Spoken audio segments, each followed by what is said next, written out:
सातंगत जी, प्यार से कहना धन निकार जी। समागम जहाँ अब तो रोज़ में आप सब उसका हिस्सा भी बनेंगे और जो थीम है विश्वास, भक्ति, आनंद, तो ये तीन सिर्फ ऐसे रैंडम भक्ति से जुड़े वर्ड्स नहीं,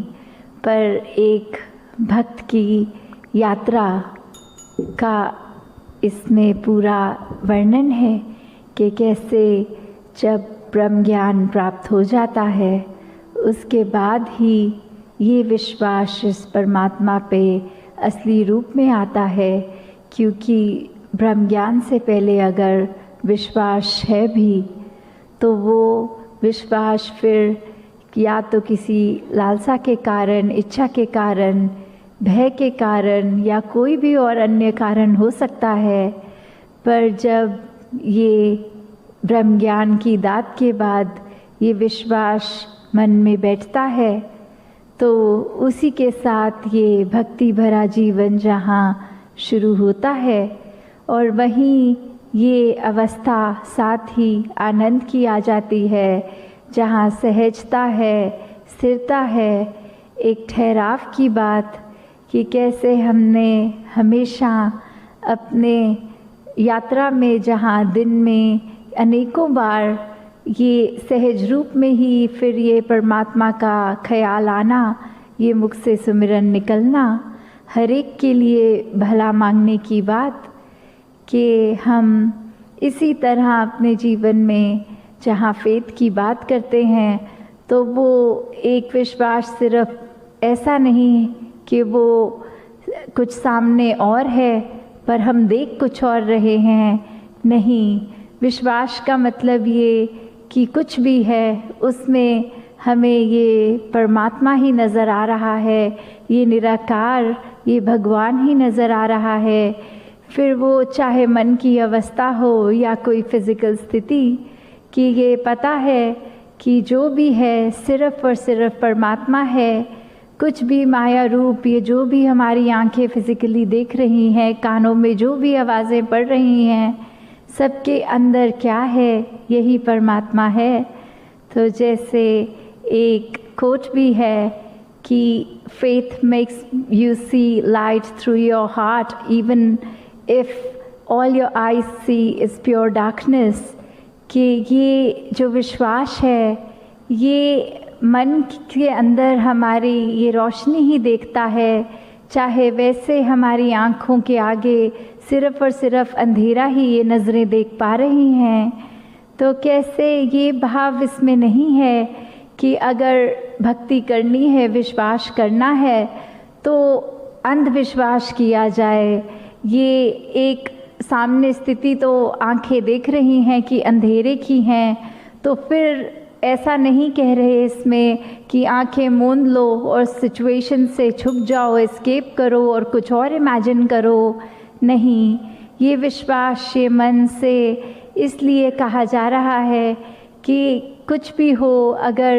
एक हमारे लिए कुछ हमें लग रहा है कि बहुत अंधकार है हर जगह, फिर भी जब इस परमात्मा को हम मन में धारण कर लेते हैं, ये मन से परमात्मा एक हमारे फिर रोम रोम से जब परमात्मा ही हमें याद रहता है, हमारे कर्मों में इसी के गुण झलकते हैं, तो फिर ये मन सिर्फ रोशनी देखता है, चाहे असल में कहा जाए तो अंधकार ही है। तो कैसे मन में हमेशा अगर हम ये भी सोचें कि एक विश्वास को बार बार पक्का करने की बात जहाँ आती है कि हम अपने मन से तो कर लेते हैं, चाहे वो हमारे जीवन में कुछ एक्सपीरियंसेस हमें मिलें जिसने विश्वास पक्का कर दिया, चाहे वो एक संतों के संग की यहाँ महत्वपूर्ण बात आती है कि उनके जीवन के एक्सपीरियंस से भी हमने ये सुन लिया कि अगर हम उदाहरण देखें कि हम अपने घर के जब ये लॉकडाउन था तो बंद कमरे के अंदर चाहे कुछ नहीं कर रहे थे, कहीं ऐसी जगह भी नहीं जा रहे थे जहाँ पोल्यूशन, मिट्टी हमारे ऊपर स्किन के कपड़ों के आता, फिर भी अगर 24 घंटे एक दिन बीत जाता था तो हम वापस वही अपनी क्रिया स्नान करने लग जाते थे, अपनी हाइजीन को मेंटेन करने लग जाते थे। तो उस लिहाज से देखा जाए तो पूरा दिन कुछ ना करने के बाद भी ये शरीर को स्नान करने की आवश्यकता अगर पड़ गई तो उसी दौरान अगर ध्यान मन पे जाए तो मन तो हर सेकंड ही कुछ ना कुछ सोच रहा है, कभी एक अच्छे ख्याल, पॉजिटिव ख्याल, और कभी कुछ नेगेटिव ख्याल भी ये मन सोच लेता है। तो अगर जहाँ तन की खातिर कुछ ना किए बिना भी उसको साफ करने के लिए स्नान की ज़रूरत है, तो ये मन का हाल तो फिर बहुत ही ये चंचल, ये तो तरह तरह के रंग में ढल जाता है। तो मन को साफ करने के लिए ये संतों का संग, चाहे उस रूप में तो फिज़िकल सत्संग नहीं हो रही अभी 2 सालों से, पर कैसे ये वर्चुअल रूप ही सही, ये समागम के थ्रू हर एक के मन में वो ठंडक, वो एक ही बात, इस परमात्मा का ध्यान, इसके ऊपर हर पल ऐसा विश्वास रखे और भक्ति करते हुए ही आनंद की अवस्था एक प्राप्त होती है। जैसे सभी ने अभी समागम का जो लोगो भी देखा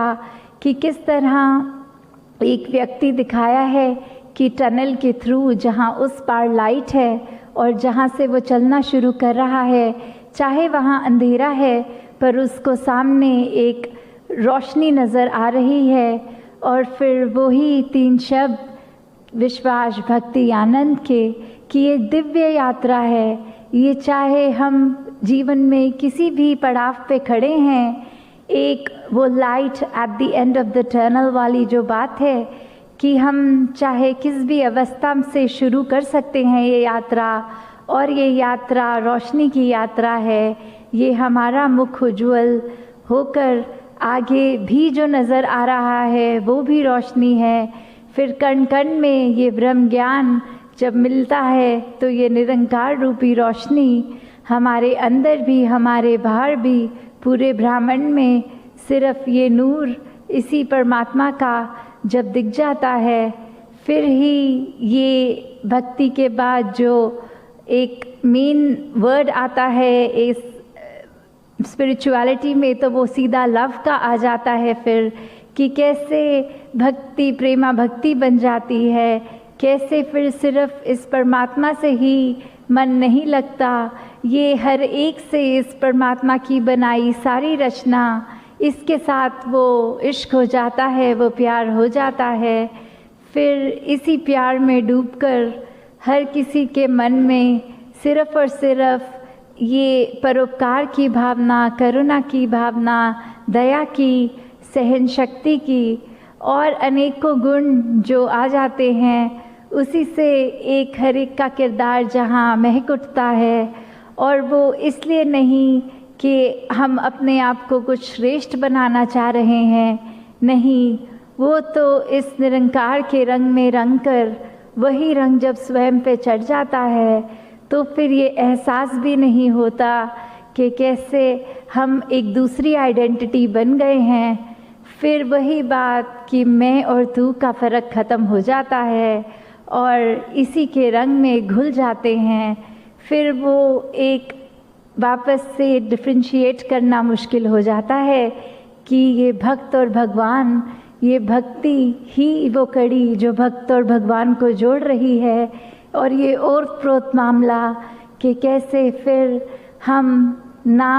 वो अपने शरीर में अपने आप को जिस आइडेंटिटी से पैदा हुए हैं उसको मानते हैं, पर फिर इसी का हिस्सा बन के ये जो कर्ण हमारा, ये अंश निराकार का आत्मा,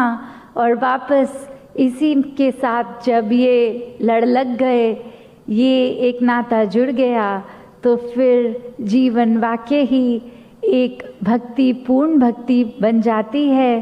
फिर मन में कुछ भी अगर हो, ये विश्वास एक हिल नहीं सकता। ये आनंद की अवस्था हर समय एक भक्त महसूस करता है। तो दासी और समय ना लेती हुई इन्हीं शब्दों से आज्ञा लेते हुए दातार से अरदास हर एक के लिए कि जैसे आज एक प्रार्थना दिवस है, तो ये प्रार्थना पूरे संसार के लिए ही, और भक्तों को तो कोई विशेष दिन चाहिए भी नहीं होता प्रार्थना करने के लिए। ये हर पल जीवन का एक प्रार्थना ही है, जो दातार के लिए समर्पित भाव बेगर्ज होकर मन में कोई इच्छा ना रख के, कि जो परमात्मा की ही एक करने का जो तरीका है उसमें भक्त कभी इंटरफेयर नहीं करता, बस इसकी रज़ा में रहता है, तो हर एक का जीवन ऐसा ही बन जाए। साथ संगत जी प्यार से कहना, धन निरंकार जी।